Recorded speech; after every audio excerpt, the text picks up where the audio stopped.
With only a glass and a small toy, you can help a child learn about position words.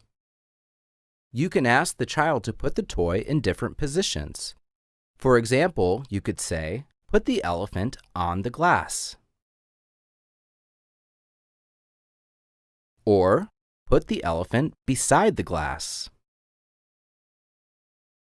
Or, "Put the elephant in front of the glass."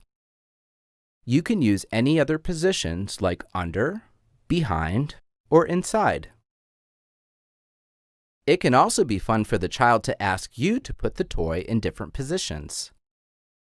You can do this with any objects that might be fun for the child to play with.